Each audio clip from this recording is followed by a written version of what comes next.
دو روز گزر چکے تھے کہ اس نے کچھ نہیں کھایا تھا اور اس کے پاس کھانے کے لیے کوئی چیز نہیں تھی اور نہ ہی کھانا خریدنے کے لیے کوئی پیسہ اس کے پاس تھا۔ السلام علیکم دوستو، ایک بار پھر سے آپ کا استقبال ہے طلسماتی کہانی میں۔ آج کی ہماری کہانی ایک ایسی کہانی ہے جس کو سننے کے بعد ہم کچھ نہ کچھ سوچنے پر اور چھوڑنے پر ضرور مجبور ہو جائیں گے۔ دمشق کے ایک ادیب شیخ علی طنطاوی نے اپنی یادداشتوں میں لکھا ہے کہ دمشق میں ایک بہت بڑی مسجد ہے کہ جو مسجد جامع توبہ کے نام سے مشہور ہے۔ اس مسجد کا نام مسجد توبہ رکھنے کی وجہ یہ ہے کہ وہاں پہلے بہت سے گناہوں کا مرکز تھا۔ 7ویں ہجری میں ایک مسلمان بادشاہ نے اس کو خرید کر وہاں ایک مسجد تعمیر کرائی۔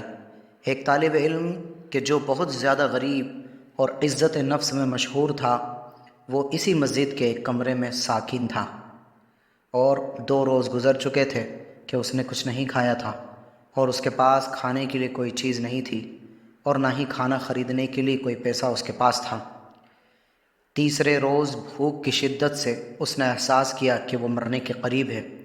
سوچنے لگا کہ اب میں اضطراری حالت میں ہوں کہ شرعاً مردار، حتیٰ کہ ضرورت کے مطابق چوری جائز ہے۔ اسی بنا پر چوری کا راستہ بہترین راہ تھی۔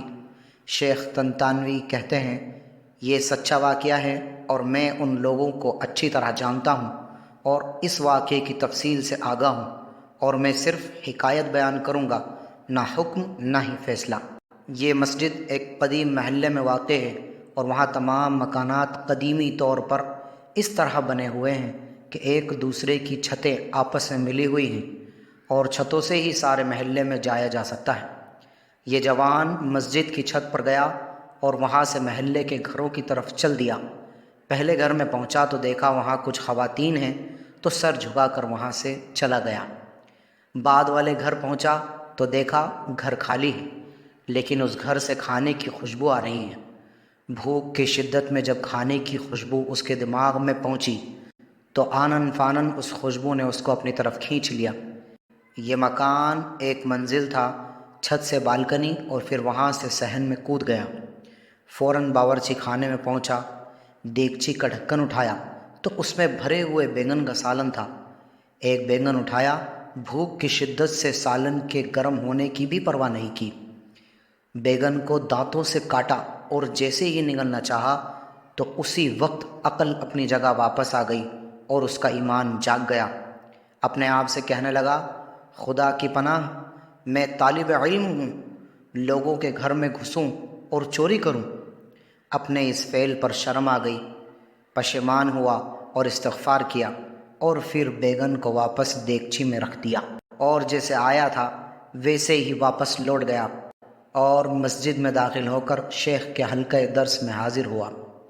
درحالے کہ بھوک کی شدت سے سمجھ نہیں پا رہا تھا کہ شیخ کیا درس دے رہے ہیں۔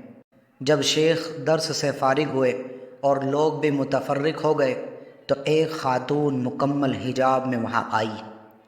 اس زمانے میں خواتین کا بغیر حجاب کے وجود نہیں تھا۔ شیخ سے کچھ گفتگو کی اور وہ طالب علم ان دونوں کی گفتگو نہیں سمجھ سکا۔ شیخ نے اپنے اطراف میں نگاہ کی تو اس طالب علم کے علاوہ کسی کو وہاں نہ پایا۔ پھر اس کو آواز دی اور کہا، تم شادی شدہ ہو؟ جوان نے کہا، نہیں۔ شیخ نے کہا، تم شادی نہیں کرنا چاہتے؟ جوان خاموش رہ گیا۔ شیخ نے پھر کہا، مجھے بتاؤ تم شادی کرنا چاہتے ہو یا نہیں؟ اس جوان نے جواب دیا، خدا کی قسم میرے پاس ایک لقمہ روٹی کے لیے پیسے نہیں ہیں، میں کس طرح شادی کروں؟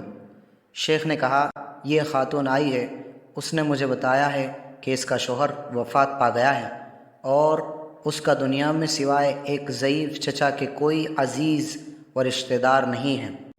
اپنے چچا کو یہ اپنے ساتھ لے کر آئی ہے اور وہ اس وقت اس مسجد کے گوشے میں بیٹھا ہوا ہے، اور اس خاتون کو اس کے شوہر سے گھر اور مال وراثت میں ملا ہے۔ اب یہ آئی ہے اور ایسے مرد سے شادی کرنا چاہتی ہے جو شرعاً اس کا شوہر اور اس کا سرپرست ہو، تاکہ تنہائی اور بدنیت انسانوں سے محفوظ رہیں۔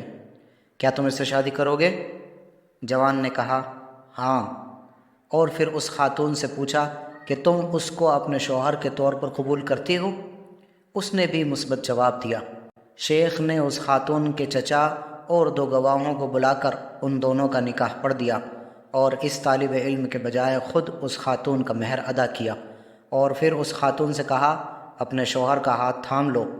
اس نے ہاتھ تھام لیا اور اپنے گھر کی طرف اپنے شوہر کی رہنمائی کی۔ جب گھر میں داخل ہوئی تو اپنے چہرے سے نقاب ہٹا دیا۔ وہ جوان اپنی زوجہ کے حسن و جمال سے محبوط ہو گیا، اور جب اس گھر کی طرف متوجہ ہوا تو دیکھا کہ یہ وہی گھر ہے جس میں وہ داخل ہوا تھا۔ زوجہ نے شوہر سے پوچھا کہ تمہارے لیے کچھ کھانے کے لیے لے آؤں؟ کہا ہاں۔ اس نے دیگچی کا ڈھکن اٹھایا اور بیگن کو دیکھا اور بولی عجیب ہے، گھر میں کون آیا تھا اور اس نے بیگن کو دانتوں سے کاٹا ہے؟ وہ جوان رونے لگا اور اپنا قصہ اس کو سنا دیا۔ زوجہ نے کہا یہ تمہاری امانت داری اور تقوی کا نتیجہ ہے۔ تم نے حرام بیگن کھانے سے اجتناب کیا تو اللہ تعالیٰ نے سارا گھر اور گھر کی مالکہ کو حلال طریقے سے تمہیں دے دیا۔ بہت خوبصورت اور قابل تحمل۔ سبحان اللہ! جو کوئی اللہ کی خاطر کسی گناہ کو ترک کرے اور تقوی اختیار کرے تو اللہ تعالیٰ اس کے مقابل میں بہتر چیز اس کو عطا کرتا ہے۔ صرف آپ ہی اس ویڈیو سے فائدہ نہ اٹھائیں، آگے بھی اس کو شیئر کریں، اور اگر آپ ہمارے چینل پہ نئے ہیں تو سبسکرائب کریں اور بیل آئیکن کو بھی دبا دیں۔